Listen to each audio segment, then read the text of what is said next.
Selama lebih dari 6 tahun, kantor saya bukanlah meja ber-AC, melainkan ruang sempit di pusat layanan multimerek resmi tempat kami menerima.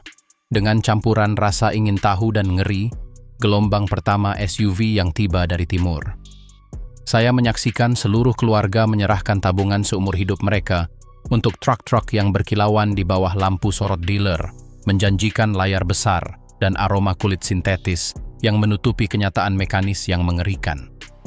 Saya menyaksikan pelanggan yang putus asa kembali 3 bulan kemudian dengan transmisi yang rusak, hanya untuk mendengar bahwa suku cadang pengganti akan membutuhkan waktu setengah tahun untuk menyeberangi samudra. Saya telah membongkar sasis yang, setelah satu musim dingin, menunjukkan korosi yang tidak akan terjadi pada mobil Eropa dalam 20 tahun. Itulah mengapa hari ini, dengan otoritas yang datang dari pengalaman tangan saya yang berlumuran oli dari Fata Morgana bergulir ini, kita akan membedah truk-truk Cina yang, jika Anda tidak hati-hati, akan menghancurkan keuangan Anda pada tahun 2026. Selamat datang di kenyataan yang coba disembunyikan oleh brosur penjualan. DFSK Glory 500/580. DFSK Glory memasuki pasar dengan premis yang menggiurkan. Ruang layaknya SUV mewah dengan harga kendaraan utilitas. Tetapi seperti yang kita semua tahu di arena balap, tidak ada yang memberikan rekayasa secara cuma-cuma. Cacat mendasar dari Glory 500 dan saudaranya yang lebih besar, 580, terletak pada kombinasi mematikan antara ukuran yang kurang dan teknologi transmisi yang ketinggalan zaman. Mesin 1,5 dan 1,8 naturally aspirated yang digunakan kendaraan ini tidak memiliki torsi yang cukup untuk menggerakkan struktur 7 tempat duduk saat bermuatan penuh. Untuk mengimbangi kekurangan daya ini, CVT (Continuously Variable Transmission) beroperasi di bawah tekanan thermal constant. Pada tahun 2026, masalahnya bukan hanya transmisi yang selip, tetapi CVT ini adalah unit generik yang komponen internalnya, seperti sabuk dan puli logam, kurang mendapatkan perlakuan panas yang diperlukan untuk menahan panas di medan berbukit. Saya pernah melihat Glory dengan jarak tempuh kurang dari 20.000 km, di mana cairan transmisi yang keluar berwarna hitam, dengan bau gosong yang menunjukkan degradasi kimia total. Biaya perbaikan transmisi ini sangat mahal karena tidak ada kit perbaikan asli. Dealer memaksa Anda untuk mengganti seluruh transmisi, tagihan yang dapat mencapai 40% dari nilai sisa kendaraan. Dari perspektif teknik fluida, masalah ini diperparah karena sistem pendingin transmisi terintegrasi dengan radiator utama yang sudah berjuang untuk menjaga suhu mesin tetap stabil. Ketika Anda memacu truk dengan keras di tanjakan, panas mesin ditransfer ke cairan transmisi, menyebabkan sabuk baja kehilangan tegangan dan mulai mengikis puli internal. Baich X35/X55. Baich adalah raksasa di Tiongkok, tetapi masuknya mereka ke pasar barat dengan seri X, setidaknya, bermasalah dari perspektif kelelahan material. Masalah dengan X35 dan X55 bukanlah sesuatu yang Anda perhatikan dalam uji coba 10 menit. Itu adalah sesuatu yang muncul ketika mobil berusia 2 tahun.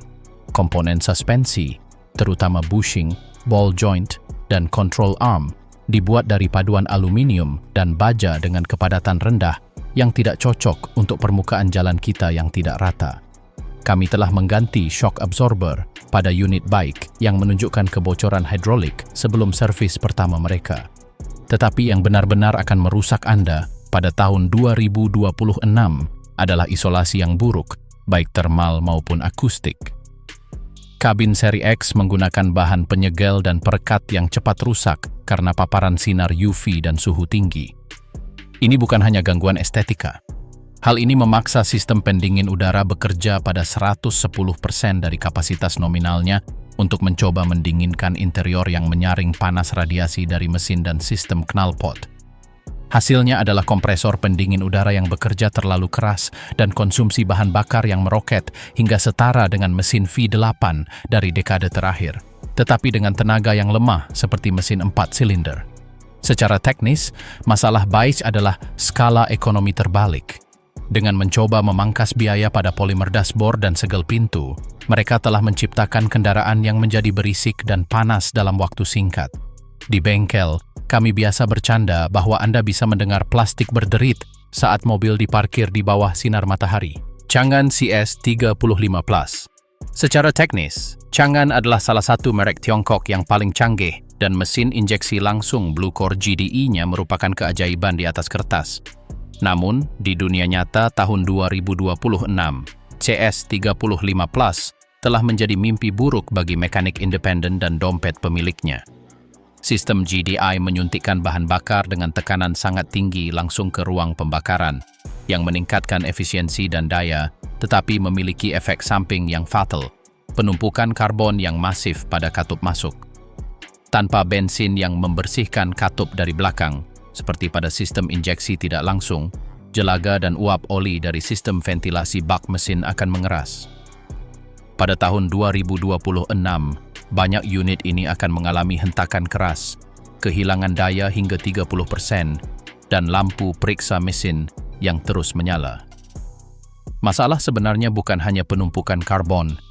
Dealer merek ini seringkali gagal melakukan perawatan pencegahan yang diperlukan, seperti dekarbonisasi menggunakan semprotan cangkang kacang atau pembersihan ultrasonik. Hal ini memaksa pemilik untuk mengizinkan kepala silinder dibongkar, sebuah operasi yang sangat mahal dan rumit pada mesin Blue Core. Selain itu, injektor piezoelektrik Chang'an sangat sensitif terhadap kualitas bahan bakar. Satu tangki bensin dengan sedikit kelebihan sulfur atau kotoran dapat menyumbat nozzle microinjektor, mengakibatkan atomisasi yang buruk, yang akhirnya melelehkan kepala piston karena panas berlebih lokal. Saya pernah melihat mesin CS35 Plus menjadi tidak dapat digunakan setelah 40.000 km karena injektor macet dalam posisi terbuka, menyebabkan guncangan hidrolik atau panas berlebih yang merusak. Jack T8 garis miring Frison. Jack T8 menampilkan dirinya sebagai pickup tangguh yang mampu menangani pekerjaan berat, tetapi di balik estetika yang mengesankan dan band off-roadnya terdapat salah satu kegagalan kontrol kualitas terbesar di industri ini, pelapisan listrik dan perawatan anti-korosi pada sasis. Selama saya berada di bengkel, kami menerima beberapa T8 dengan masa pakai kurang dari 12 bulan yang sudah menunjukkan titik karat panas pada lasan rangka yang kritis. Proses kataforesis tampaknya tidak memadai di area tempat sasis bergabung dengan dudukan suspensi belakang. Pada tahun 2026, ini bukan hanya masalah estetika, ini adalah bahaya struktural yang besar. Pickup yang sasisnya mulai kehilangan integritas karena korosi internal tidak dapat membawa muatan yang dijanjikan dan, lebih buruk lagi, tidak akan berfungsi dengan benar dalam kecelakaan. Logam yang digunakan pada rel sasis tampaknya memiliki porositas yang lebih tinggi dari standar, memungkinkan garam dan kelembapan menembus jauh ke dalam. Selain itu, kita juga harus menambahkan masalah keausan dini pada sistem kopling dan roda gila ganda pada versi manual. Torsi mesin diesel terlalu besar untuk kualitas material gesekan yang digunakan oleh jaki, sehingga kopling cepat aus setelah 15.000 km. Saya pernah melihat pemilik T8 menghabiskan ribuan dolar untuk penggantian kit kopling karena klaim garansi menyebutkan penyalahgunaan, padahal sebenarnya itu adalah cacat desain dalam perhitungan beban. Chery Tiggo 4 Pro. Chery telah membuat lompatan besar dalam desain dan ergonomi, dan Tiggo 4 Pro secara visual merupakan salah satu pilihan paling modern. Namun, arsitektur elektroniknya merupakan ladang ranjau. Model ini memperkenalkan rangkaian keselamatan aktif yang mencakup pengereman darurat otonom dan bantuan penjaga jalur, tetapi integrasi perangkat lunak dengan sensor radar dan kamera generik paling tidak stabil. Kami telah mendokumentasikan kasus di mana SUV mengerem mendadak di jalan raya karena sensor secara keliru mendeteksi bayangan jembatan sebagai penghalang padat. Fenomena sensor hantu ini tidak hanya menakutkan bagi pengemudi. Hal ini menyebabkan tekanan mekanis yang brutal pada cakram rem, dudukan mesin, dan transmisi DCT kopling ganda yang dipaksa untuk terlepas secara tiba-tiba. Pada tahun 2026, masalah ini menjadi kritis karena sistem pembaruan OTA, over the air, yang dijanjikan oleh banyak merek ini tidak berfungsi dengan baik di luar China atau bergantung pada server yang sering offline. Great Wall Wingle 7. Great Wall memiliki reputasi sebagai Toyotanya China, tetapi dengan Wingle 7, reputasi itu telah tercoreng. Masalah utama pada truk pickup ini terletak pada metodologi komponen kemudi dan transmisinya. Wingle 7 menggunakan pompa power steering yang sudah ketinggalan zaman dan tidak mampu menangani tekanan dengan baik di bawah beban. Hal ini menyebabkan cairan menjadi terlalu panas, merusak segel, dan menyebabkan kebocoran yang akhirnya mencemari sabuk aksesori. Namun, masalah sebenarnya untuk model tahun 2026 adalah logistik. Tidak seperti merek yang telah puluhan tahun berada di pasar, Wingle 7 telah mengalami begitu banyak revisi suku cadang dalam waktu yang singkat, sehingga bahkan dealer pun bingung dengan nomor suku cadangnya. Saya pernah melihat truk yang tidak digunakan selama 4 bulan karena rak kemudi yang dikirim dari pabrik tidak sesuai dengan model tahun tertentu, hanya selisih 1 cm pada titik pemasangannya.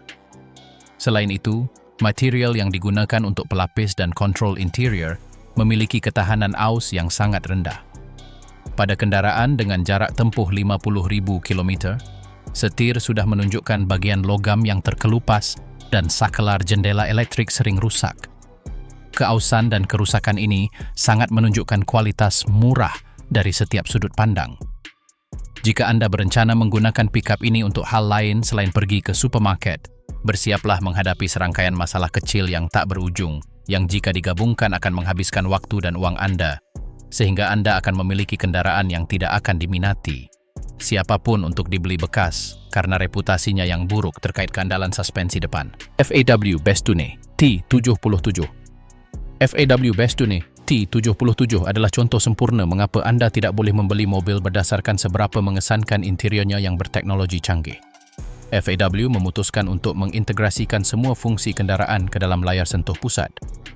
Masalahnya adalah prosesor yang menjalankan sistem infotainment dan kontrol ini tidak memiliki sistem pendingin aktif. Pada hari-hari panas, prosesor mencapai suhu kritis dan sistem memasuki loop reboot tanpa henti. Pada T77, jika layar mati, Anda kehilangan kendali atas AC, mode berkendara, dan bahkan penghilang embun. Tidak ada tombol cadangan fisik. Bayangkan mengemudi di tengah badai dengan jendela berkabut dan tidak dapat menyalakan ventilasi karena sistem Android truk Anda membeku. Pada tahun 2026, kegagalan ini akan menjadi hal yang biasa karena perangkat keras menua dan sambungan solder internal processor mengalami siklus termal. Secara teknis, FAW menggunakan arsitektur elektronik kelas komersial alih-alih kelas otomotif untuk menghemat biaya. Komponen otomotif harus tahan terhadap rentang suhu dari -40 hingga 125 derajat Celcius. FAW tampaknya gagal begitu termometer mencapai 35 derajat. Memperbaiki modul ini tidak mungkin. Modul ini harus diganti dengan yang baru yang harganya ribuan dolar. Ini adalah definisi mobil sekali pakai. Begitu elektronik intinya gagal, Anda memiliki patung logam yang sangat cantik, tetapi sama sekali tidak berguna dan tidak aman. Kami telah mengungkap beberapa truk pertama yang akan membuat Anda bangkrut karena rekayasa yang buruk, sasis yang mudah rusak, dan sistem elektronik yang tampaknya dirancang untuk mainan daripada SUV keluarga. Tetapi jika Anda berpikir ini yang terburuk, bersiaplah. Mulai dari sini, yang berikutnya harus menjadi tidak mutlak dalam pilihan belanja Anda. Foton Tunland G7. Di dunia truck pickup, nama Cummins adalah sesuatu yang sakral. Foton mengetahui hal ini dan telah membangun pemasarannya berdasarkan warisan mesin raksasa ini untuk menjual Tunland G7. Tetapi sebagai seseorang yang pernah membongkar blok mesin ini, saya dapat mengatakan bahwa kenyataannya sangat mengecewakan. Meskipun desainnya mungkin didasarkan pada cetak biru berlisensi, metalurginya adalah cerita yang sama sekali berbeda. Pada tahun 2026, pemilik G7 menemukan bahwa paduan aluminium yang digunakan di kepala silinder dan blok tidak memiliki kepadatan atau ketahanan termal seperti mesin Cummins asli yang diproduksi di Amerika Serikat atau Brasil. Masalah teknisnya adalah porositas logam. Dalam kondisi tugas berat atau penarikan beban, mesin ini mengalami retakan mikro di saluran pendingin. Saya telah melihat kepala silinder Tunland G7 yang dengan jarak tempuh kurang dari 60.000 km memiliki campuran oli dan pendingin karena logam tersebut tidak dapat menahan siklus ekspansi termal. Ini adalah mesin yang tampak seperti mesin tugas berat, tetapi memiliki hambatan internal seperti mesin perkotaan. Lebih jauh lagi, sistem injeksi urea, AdBlue, pada unit ini sangat rentan terhadap kegagalan kristalisasi yang dapat menyebabkan mesin macet total di jalan raya. Mencoba memperbaiki teknologi ini di luar jaringan resmi adalah bunuh diri finansial, karena toleransi pemasangannya sangat tidak menentu sehingga gasket pengganti generik tidak pernah menutup dengan benar. Anda membayar untuk sebuah nama, tetapi menerima paduan yang tidak dapat menahan kerasnya dunia nyata. Selain itu, masalah mendasar pada Photon Tonlan G7 adalah apa yang dalam bidang teknik disebut kelelahan termal perbedaan densitas. Dengan menggunakan paduan aluminium daur ulang atau kelas rendah pada kepala silinder untuk mengurangi biaya, mesin gagal menghilangkan panas dengan cara yang sama seperti blok Cummins asli. Hal ini menyebabkan kepala silinder mengalami deformasi mikroskopis dalam kondisi penarikan di tanjakan yang membahayakan segel gasket. Begitu cairan pendingin mulai bocor ke ruang bakar, erosi kimia akan menghancurkan liner silinder dalam hitungan minggu. T600 dan turunannya yang misterius. Zotier adalah contoh sempurna dari hantu otomotif. Merek ini telah masuk dan keluar dari berbagai pasar, meninggalkan jejak yatim piatu mekanis di belakangnya. Membeli T600 pada tahun 2026 sama saja dengan membeli tiket undian di mana hadiahnya adalah sakit kepala yang terus-menerus. Masalah dengan Zotier bukan hanya karena komponennya berkualitas meragukan, yang memang demikian, tetapi juga karena kurangnya dukungan perangkat lunak. Truk-truk ini bergantung pada modul elektronik pusat yang mengontrol semuanya, mulai dari immobilizer hingga manajemen mesin.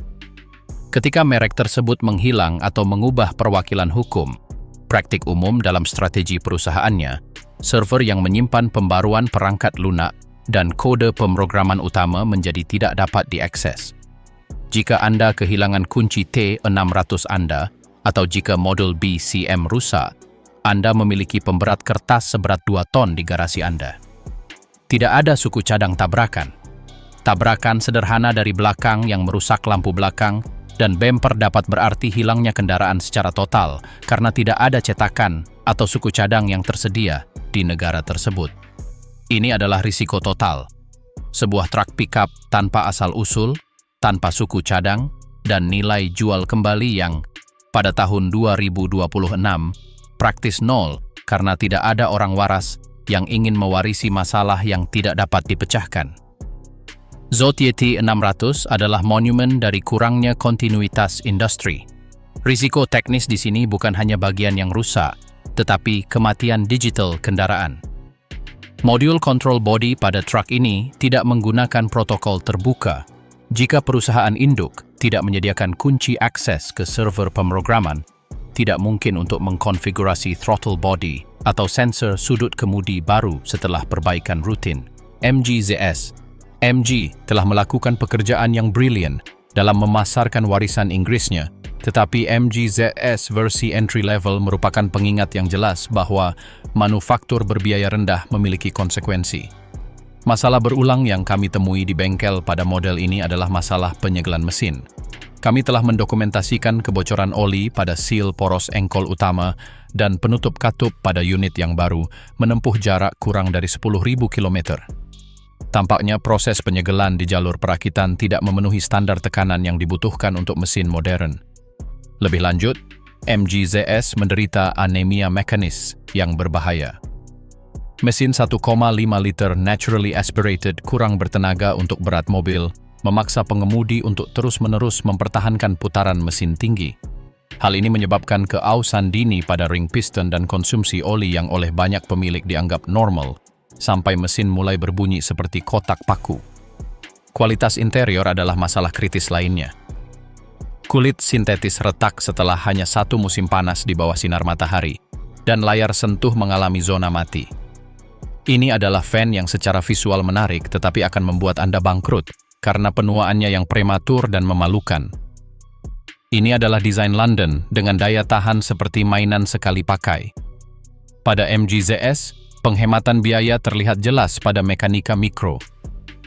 segel oli, dan segel batang katup yang digunakan pada versi entry level terbuat dari karet nitril tahan suhu rendah yang cenderung mengeras sebelum waktunya. Hal ini menyebabkan mesin bocor oli sebelum 30.000 km, akhirnya mencemari sabuk timing atau kabel busi dan menyebabkan misfire. Sementara itu, transmisi manual memiliki desain sinkronisasi yang sangat lemah, yang tidak mentolerir perpindahan gigi yang cepat, menghasilkan keausan logam yang akhirnya mengendap di bagian bawah gearbox sebagai serpihan abrasif. Brilliance V7. Brilliance V7 dijual dengan slogan memiliki jantung BMW. Dan secara teknis, itu benar. Ia memiliki mesin 1,6 liter yang dikembangkan bersama dengan merek Bavaria tersebut. Tetapi disinilah bencana dimulai bagi pengguna rata-rata. Mesin ini adalah unit yang sangat kompleks, dengan sistem pengaturan waktu katup variabel dan turbocharger kompleks yang membutuhkan perawatan yang teliti. Masalahnya adalah Brilliance tidak menyediakan diagram kelistrikan atau manual servis terperinci kepada bengkel independen. Pada tahun 2026, jika V7 Anda rusak di luar masa garansi, Anda akan menemukan bahwa bahkan mekanik yang paling mumpuni pun menolak untuk memperbaikinya. Ini mesin BMW tetapi dengan sensor buatan Cina adalah keluhan umum. Kurangnya kompatibilitas antara pemindai generik dan komputer V7 membuat diagnosis kebocoran vakum sederhana menjadi tugas yang memakan waktu berminggu-minggu. Lebih jauh lagi, komponen plastik dari sistem pendingin, seperti rumah termostat, memiliki kualitas yang lebih rendah daripada suku cadang asli Jerman, yang menyebabkan panas berlebih secara tiba-tiba, yang akhirnya membuat mesin macet. Ini adalah mobil dengan rekayasa yang terlalu kompleks untuk dukungan teknis yang biasa-biasa saja yang ditawarkan oleh merek tersebut, membuat Anda terjebak dalam ketidakpastian di mana hanya dealer, jika masih ada, yang dapat membantu dengan mengenakan harga premium untuk kendaraan yang mengalami depresiasi dengan sangat cepat. Mesin Brilliance V7 adalah jebakan kompleksitas yang tidak perlu. Dengan mencoba meniru teknologi Valvetronic BMW tanpa kualitas yang sama pada sensor posisinya, SUV ini mengalami desinkronisasi konstan antara apa yang diperintahkan komputer dan apa yang secara fisik dijalankan oleh mesin.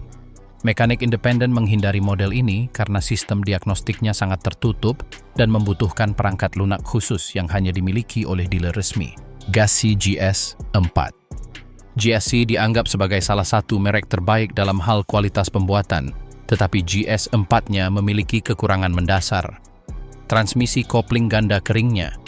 Transmisi ini fantastis di jalan raya datar di Tiongkok, tetapi di dunia nyata, dengan lalu lintas padat dan tanjakan curam, ini adalah resep untuk bencana. Logika perangkat lunak transmisi terlalu lambat. Ia kesulitan memutuskan apakah akan tetap di gigi pertama atau beralih ke gigi kedua dalam situasi kecepatan rendah, yang mengakibatkan hentakan konstan yang menyebabkan pelat kopling terlalu panas. Pada tahun 2026, forum pengguna penuh dengan keluhan tentang pesan transmisi terlalu panas di dashboard. Setiap kali pesan ini muncul, umur pakai kopling berkurang setengahnya. Biaya penggantian kit kopling pada GAC GS4 sangat mahal, dan membutuhkan alat penyelarasan laser yang hanya dimiliki oleh sedikit bengkel. Selain itu, mesin turbocharger memiliki lag yang sangat kentara sehingga dikombinasikan dengan keraguan transmisi, membuat menyalip menjadi manuver berisiko tinggi. Ini adalah truk pickup yang terasa halus sampai Anda memintanya untuk berperilaku seperti kendaraan sungguhan dalam kondisi yang menantang. Pada saat itulah mekaniknya memutuskan bahwa ia sudah cukup. Masalah dengan GAC GASC4 terletak pada algoritma manajemen transmisi DCT-nya. Di kota-kota dengan medan yang tidak rata, sistem kopling ganda kering mengalami selip terkontrol yang berlebihan untuk mencegah hentakan.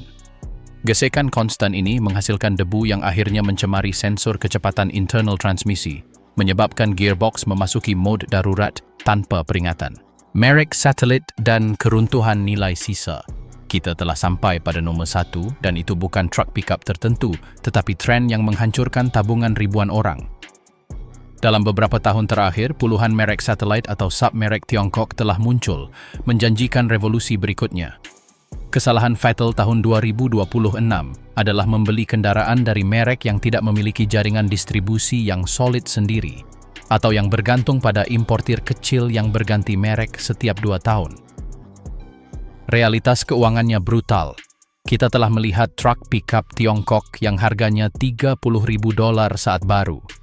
Dan setelah hanya 12 bulan dan 15.000 kilometer, tidak dapat dijual, bahkan seharga $9.000.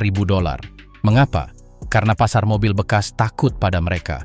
Tidak ada yang mau membeli mobil bekas jika mereka tidak tahu apakah filter, lampu depan, atau sensor akan tersedia tahun depan. Kehilangan 70% nilai jual kembali di tahun pertama adalah kehancuran finansial yang tidak dapat dikompensasi oleh layar raksasa atau sunroof panoramic. Jika Anda memilih salah satu merek ini tanpa dukungan, Anda tidak membeli mobil, Anda membeli kewajiban yang nilainya menyusut lebih cepat daripada ponsel pintar lama. Pada tahun 2026, truk pickup Cina termahal bukanlah yang paling mahal di dealer, tetapi yang tidak dapat Anda jual ketika Anda membutuhkan uang Anda kembali.